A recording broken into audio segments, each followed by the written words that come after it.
In this video, I'm going to show you how to build your sales funnel within 𝗠cistem.io. Hi, I'm Brandon, and if you get any value out of today's video, don't forget to like, subscribe, and hit that all-important notification bell so that you get notified every time I upload a new video to this channel. So let's head over to 𝗠cistem.io. Once you're actually logged in, you'll head over to Funnels. And over here, you'll probably have no funnels if you've got a brand new account. If you have already, your funnels will be listed, and we'll go and create a new funnel. We'll give this funnel a name, call it a sales funnel. Over here, you can assign your custom domain name if you've connected that to 𝗠cistem.io. Here, you'll select the type of funnel that you want. You can either build an audience, so lead generation. You can build a custom funnel which has no pages assigned to it, or you can set up a webinar funnel. But what we want to do is we want to go select a sale funnel because we're going to be selling our products or our services. And over here, you will select the currency for your funnel. Remember, this is quite crucial when setting it up for your funnel because it needs to be in the same currency as what you set up for your products. If you don't, your products will not display in the drop-down list when trying to allocate them to this particular funnel. So scroll down. Because we set everything up in US dollars previously, I am going to set this funnel up to US dollars. Go and select save, and your funnel has now been created, and there it is at this stage. Go and select it. And here you'll see that we have two pages within our sales funnel. We have an order form and a thank you page. So this little exclamation mark over here indicates that we haven't set a template yet for our order page or our order form. And if we scroll down here on the right hand side, there are probably anywhere between 50 and 70 different templates that you could select from. If you want to, you go and preview a particular template and you can decide whether you like that one or not. And if you do like it, then you just go and select it. They do vary. Some of them contain a little bit of a sales page as well built into it. Others are just a pure order form, and you can go and select whichever one you so desire. So if I scroll down, and I will show you how you can add additional pages to your funnel, and we'll go and add a sales page. So for this particular example, all I'm going to add is an actual order form, and let's go and select this particular funnel. Sorry, let's go and select that template. And now you'll see that that exclamation mark changes, and the thank you page still has one because we haven't applied a template yet to that page. So going through the order form, we'll have a look at some of these menu options at the top here and what they mean for us. So under the setup configuration, we'll come down and configure and fill out this particular page, automation rules. This is where we will come and configure things like adding them to an email campaign, providing them access to our digital products, etc. We can also set up an A/B test page. This is where we can test two different versions of the order form and see which of those pages are performing better. Our stats page, this will give us a breakdown of how many views we've had on that particular page, how many opt-ins that we've had. It will give us the conversion rate, and it'll also start to give us some sales data relating to our opt-ins.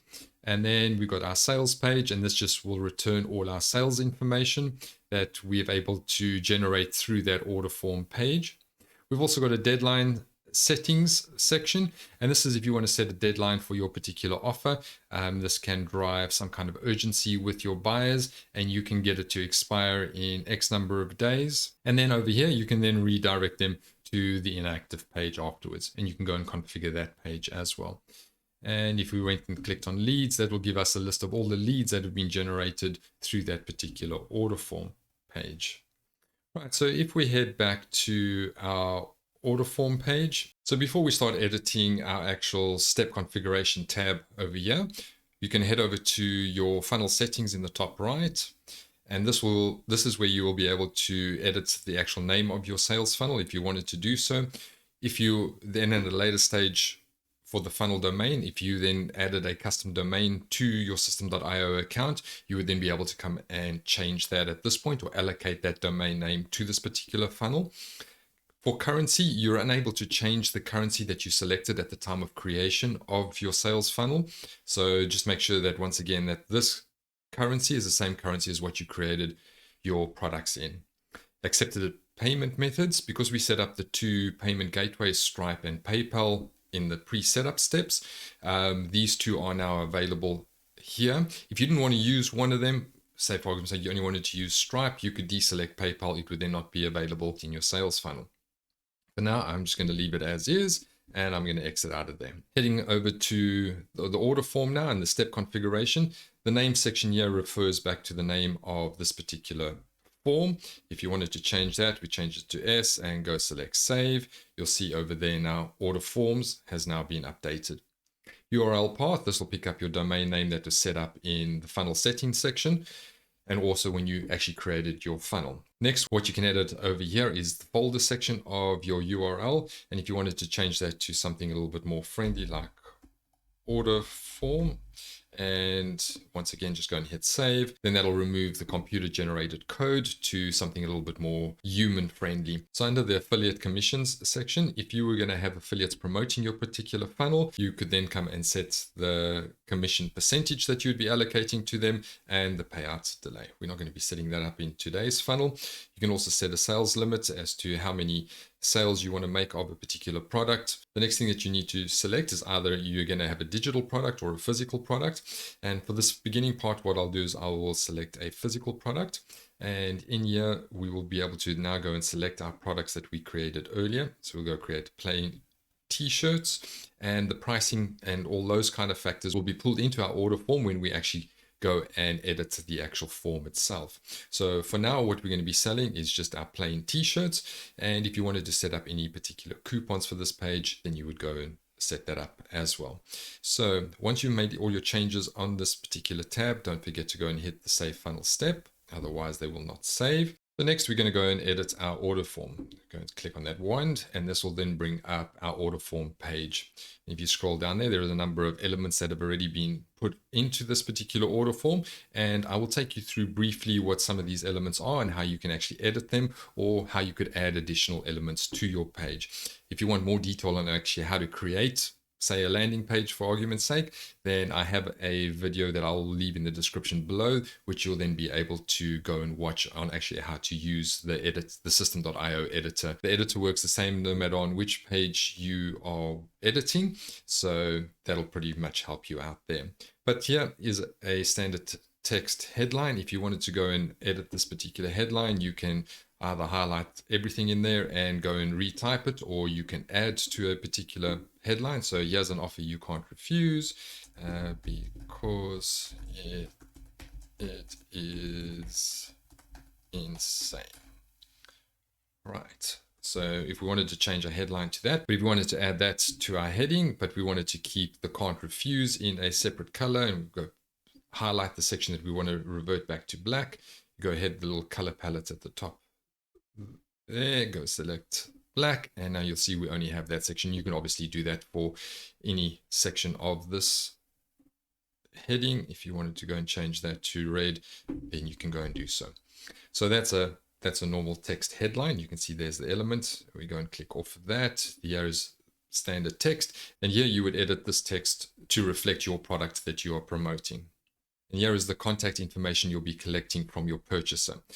First name, last name. If you wanted to add any additional input forms on the left-hand side, if we scroll down, there's a form input, or you go left click on that form, head over and drag it to where you want to position it. And you can see it can be highlighted by that solid blue line. In this case, it would go above zip code. Here it will go below zip code. We go and select that particular input form, and now we're going to select the type of input that we're looking for, and say we wanted to go add country as well into the list. We'd go and select that and place it into this position. Once we're happy with our actual input form, we can then move down to our payment method, and here you can see our two payment methods that are available to us. One is the credit card, which is our Stripe integration, and the second one is our PayPal. So we're giving our customers the options of both of them in this particular purchase. If you only had Stripe or only PayPal configured, or any of the other payment gateways, they would be the ones that would be reflected under payment method. The total price section, or this offer price section, does not need to be edited at this stage because we're going to be promoting or selling a physical product in this case. It does work a little bit different when you are promoting a digital product. We will discuss this when we are promoting a digital product in a little while later in this video. So what we want to do now is we actually want to add our products to this page. So if we head over here, you can see there's an image section. We don't want a particular image there. So what we're going to do is we can go and delete that image. Just go select delete and then select OK. That'll remove that image. If we then scroll down on the left and you under payment section, there is physical product. Once again, you go and left click on that, drag it across and drag it to the section that you want. Once again, you can see where that dark blue highlighted section is. It'll go under the headline. Here's what you get. If that moves above, you just got to toggle around, then the product will go above it if that's where you wanted it. I want it below. Here's what you get. I'll go release that there. And here you can see our product, our plain white t-shirt. Because we configured that previously, here are our t-shirts. See if that nothing really happens when you click on this at this point in time, but I'll show you how it works when we actually view this page. Let's go and select Save Changes, and we'll go and preview our page. That'll open up our page in a new window for us. And here you can see it's got our updated headline that we changed earlier, and you can see it's got our country code that we've requested that they insert as well, and our payment method. That's all contained in here. And here you can see our total price has obviously updated from that example setting when we were actually editing the page to an actual price. So we head over to the right hand side. Here we can see is our t-shirts. There's our blue t-shirt and our black t-shirt. And if I go and change, say, the quantity to 2, you'll see my price on there changes to $40 from the 20. I can then go and select what color I want, blue, black, and what sizes those, and whatever those options that you created at the time of setting up your product will now be available under this product section. And that is how you add your product to your order form. So let's close that preview. We head back to our template on this side. Everything on this page is customizable. You can edit these bullet points. You can go and delete them if you wanted to, and you create it based upon the product that you are promoting. Another item to edit will be your payment button. So we head over here and we can go and edit that text, the loading text, and this is what will appear while payment is being processed. So you can go either validating or processing payment, and you can change the button text, and you could add some subtext as well. That'll appear then below your main button text of the discounted t-shirts. You could also then go and resize the font on that. So go and increase the font size for your actual button text, and use your subtext font that you could go and edit as well. So you can do that and increase the line height so there's a little bit more space between those particular items. Right, and that is pretty much the actual payment button that will then process the payment for you. So once you've done that, we'll go and select Save Changes. Next, we're going to set up our terms and conditions. So here you can see we've got a text box that refers to our terms and conditions. So we head over to the section that is hyperlinked. So go and select it. We can go and select Open Pop-up. So on this order form, there is a single pop-up, and it is already configured to pull the information from our payment setting page, which we configured in the pre-setup steps. So we're going to select pop-up number 1, and then we just go and select Save. And then that hyperlink will then open the pop-up. In order to view the pop-up, we head up over to the top left over here, go select pop-ups. So I just select it once, go click on the little eyeball in order to display it, and it will retrieve the information. Now this will look familiar. When we set up our payment settings page, under settings, here's the general conditions of sale, our awesome company name, and any changes that you made there will pull through into these terms of conditions for you. So if you haven't edited your terms and conditions page yet, you would head over to settings and payment page settings submenu in order to be able to edit this terms and conditions. Right, so that is how you make sure that your terms and conditions are or will get displayed on your order form page. The rest of the page can be edited according to your preferences. There's a social proof section in this portion of the order form page, and you can come and edit that and place obviously your own social recommendations for your product into this section of the order form. There's also a links section at the bottom here that'll link back to your website, etc. If you don't have one, you can then just head over to that particular section and you can just go and delete delete it. Right, so once you're done with editing your order form page, the primary items obviously is the contact information. You're going to need a payment method, which is configured outside of this page. You also have the offer price, which will then pull it through from your actual product that you created previously in the pre-steps. So once you've dragged the product onto your order form page, the total price will actually build off of that once you are actually previewing this page. So for now, what we're going to do is we're going to select Save Changes, and we're going to head out of this particular order form page. And what I want to show you is that if you don't want an order form to contain both your order form and your sales page, and you want to create a dedicated sales page that leads to your order form, we can also go and do that. So let's head over to the section on the left hand here where we go and add a step. And we can call this our sales page. And the type of page that we want to choose over here is going to be a sales page. We go and select Save. This will create our sales page. Once again, here you can see that we don't have a template assigned to this, but the order of events here is incorrect. You can't have your sales page after your thank you page or before your order form page. So what you want to do is you want to drag it all the way up to the top and go and drop it before your order form page. So the first step for your sales page is to select a template. Once again, you can work through the abundance of templates that are available to you. And once you're happy with that particular template, you can then go and select it. So let's just go and select that one.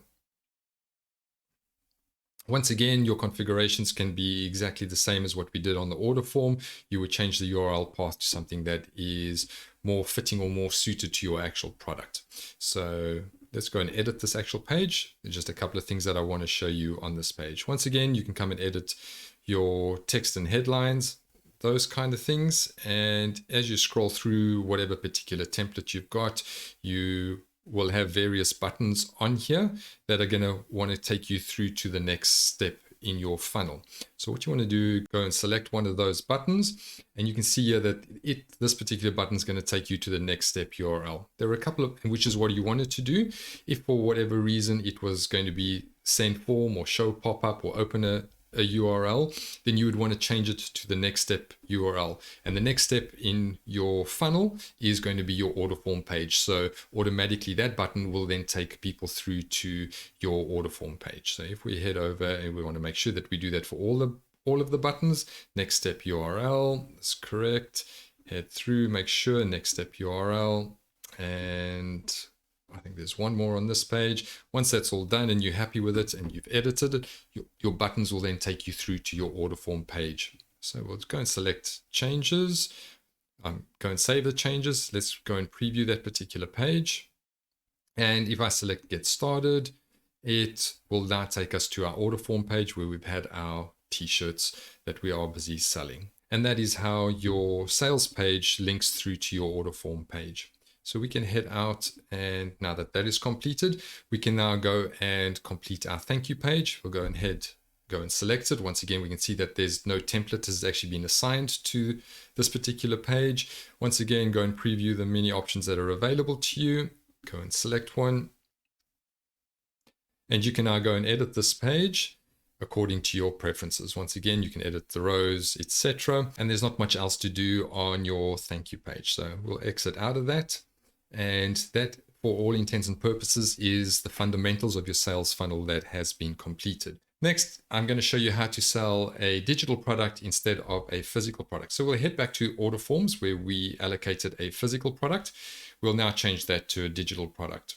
Under the resource sections here, we'll go select the plus and we can go select a resource. By default, there are 1, 2, 3, 4 options that are available to you. You can either sell a course bundle, a tag. So I mentioned earlier when we were doing our pre-setup steps that we can create a tag if we were selling something like an ebook or a digital product that is outside of the System.io platform. Right, or you can sell a community access or a subscription or membership-based access within System.io. because we set up that ebook tag previously, let's go and explore how we can implement that into our funnel. So I'll go select tag, and we're going to choose tag there. We'll go select ebook because we already created that. Next, we need to create a pricing plan. Now, this is where it deviates from the physical product. The physical product, we created our prices in the actual product section. Here is where we actually assign a price to our digital product. So we go select plus, and you can select the type of price plan. There are three options. You can do a one-time payment or a single payment. There can be a subscription type, and that's especially if you've got a community kind of thing where there'll be a monthly, weekly, whatever kind of frequency payment you're going to be looking for. And then there's a payment plan if you're giving people the option to purchase something over a 4, 3, however long period payment plan, as opposed to a single payment. So for now, what we'll do is we'll select a one-time payment. If you have any existing price plans in there, they would appear there. We don't, so what we'll do is we'll go and create one. So here you can select the price plan name as it'll be displayed on your own dashboard. So let's call this Master Ebook. Price plan name to be displayed on your order form, and you can go and select Master Ebook one-time payment plan and a statement descriptor. This is what's going to appear on your purchaser's credit card statement. So you would probably pick your company name and your product so that it's easily identifiable. You allow 22 characters in this text bar, so just be mindful of that. And your price plan type, here we'll go and select that one-time payment again because it's just a single payment, and you can now go and select your payment price. In this case, we'll just make it 27, and we'll go and select save. And pricing plans, it'll pick the master ebook one, and you can go and edit that at any stage. Once again, if you wanted to go and create any coupons for this particular sales funnel, you would do that here. So once you've done any changes here, remember to go hit the Save Funnel Step green button over there. And now let's go and edit our page. So there'll be a couple of things that are different now. Because we changed our product, you'll see that that is no longer visible. So what we would do is we would actually delete this product section because it's not required. Go select OK. And what you would do at this point, because it's a digital product, you would probably have an image of this digital product that you have created. And let's just go and find image. So under media section, go and select and drag that. Once again, that blue line will indicate where it's going to be positioned. Go select image and go and click on that image. And then over here is where you can select your image file. So we would select the image that we want, go select file, head to, I'm just going to go with, select that image. Don't know whether it's going to be pertinent to our actual product or not. We're just going to upload it. Once it is there, we'll go and insert it, and your image will appear there. You can resize that image. You can bring it, reduce its size, and go and select. Once you're happy with the actual size of it, go select save. And now if we go and preview this actual page, you'll see we've still got everything else. You'll see our product is now changed. Well, it's changed from our product to the actual image that we've just uploaded. And if we head down onto the left-hand side here, you can see that our master ebook one-time payment price is visible over here. And that is how easy it is to incorporate a digital product into your sales funnel and then to be selling it. So we'll head back over here, we'll go save our changes, and we can exit out of the editor. In my next video in the series, I'm going to show you how you can actually increase the average cart value of your sales funnel by adding an order bump, an upsell, and a downsell to your sales funnel. So be sure to watch the video, links above. And as always, don't forget to like, subscribe, and hit that notification bell so you get notified every time I upload a new video to this channel. I look forward to chatting to you in the next video.